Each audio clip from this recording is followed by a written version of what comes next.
এই মুহূর্তে আজকের আবহাওয়ার গুরুত্বপূর্ণ খবর, পশ্চিমী ঝঞ্ঝায় শীতের দফা রফা। এই সপ্তাহে ফের বৃষ্টির পূর্বাভাস দিল হাওয়া অফিস। শীত নিয়ে বড় আপডেট। ভরা পৌষেও দেখা নেই হাড় কাঁপানো ঠান্ডার। শীতের অনুভূতি থাকলেও তা বড়দিন থেকেই উধাও হয়েছে। একে কথায় বড়দিন পেরিয়ে গেলেও জমাটি ঠান্ডা এখনও অধরা দক্ষিণবঙ্গে। উত্তরবঙ্গের দার্জিলিং, কালিম্পং বাদ দিলে বাকি জেলাগুলিতে ডিসেম্বর মাস শেষ হতে চললেও হাড় কাঁপানো ঠান্ডা পড়েনি। এরই মাঝে ফের একবার বৃষ্টির ভ্রুকুটি রাজ্যে। উত্তরবঙ্গের পার্বত্য জেলায় রয়েছে তুষারপাতের সম্ভাবনা। তবে কোন কোন জেলাগুলিতে কবে শুরু হবে বৃষ্টি, কতদিন চলবে আবারও বৃষ্টি, এ বিষয়ে কি জানালো হাওয়া অফিস? পাশাপাশি জানিয়ে দেব হাড় কাঁপানো ঠান্ডা ফের কবে থেকে শুরু হতে পারে। বিস্তারিত থাকবে এই খবরে। বিস্তারিত জানতে খবরটি অবশ্যই শেষ পর্যন্ত দেখবেন।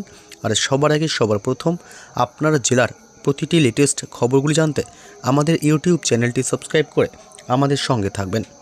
পশ্চিমী ঝঞ্ঝার পরোক্ষ প্রভাবে দক্ষিণবঙ্গের সব জেলাতেই ফের একবার বৃষ্টির সম্ভাবনা তৈরি হয়েছে। শনিবার এবং রবিবার বৃষ্টির সম্ভাবনা রয়েছে দক্ষিণবঙ্গের 7 জেলায়। হালকা থেকে মাঝারি বৃষ্টি হতে পারে পূর্ব মেদিনীপুর, দক্ষিণ 24 পরগনা, উত্তর 24 পরগনা, পশ্চিম মেদিনীপুর, হাওড়া, হুগলি, পশ্চিম বর্ধমান, বীরভূম, মুর্শিদাবাদ এবং নদিয়া জেলায়। এদিকে পশ্চিমী ঝঞ্ঝার প্রভাব তিলোত্তমা মহানগরীতেও। উইকেন্ডের শনিবার এবং রবিবার কলকাতাতেও হালকা বৃষ্টির সম্ভাবনা রয়েছে, এমনটাই জানিয়েছে হাওয়া অফিস। বৃহস্পতিবার সকাল থেকেই কলকাতায় শহরে হালকা কুয়াশা ছিল। বেলা বাড়ার সাথে সাথে কুয়াশার চাদর সরেছে, তবে দিনভর ছিল মেঘলা আকাশ। ফের একবার তুষারপাতের পরিস্থিতি তৈরি হয়েছে উত্তরবঙ্গের পার্বত্য জেলা দার্জিলিংয়ে।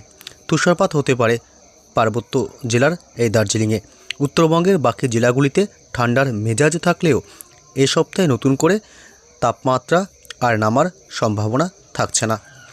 আলিপুর আবহাওয়া দপ্তর জানিয়েছে গোটা রাজ্যেই রাতের তাপমাত্রা সামান্য কমতে পারে। তবে আজকের পর থেকে রবিবার পর্যন্ত তাপমাত্রা একটু একটু করে বাড়ার ইঙ্গিত স্পষ্ট। স্বাভাবিকভাবেই উইকেন্ডে শীতের অনুভূতি আরও ফিকে হওয়ার সম্ভাবনা রয়েছে। তবে আগামী সোমবারের পর থেকে নতুন করে তাপমাত্রা কমার পূর্বাভাস রয়েছে। জানুয়ারির ফার্স্ট উইক থেকেই দুরন্ত কামব্যাক দেখতে পারে বাংলা, এমনটাই আবহাওয়া দপ্তর সূত্রে খবর।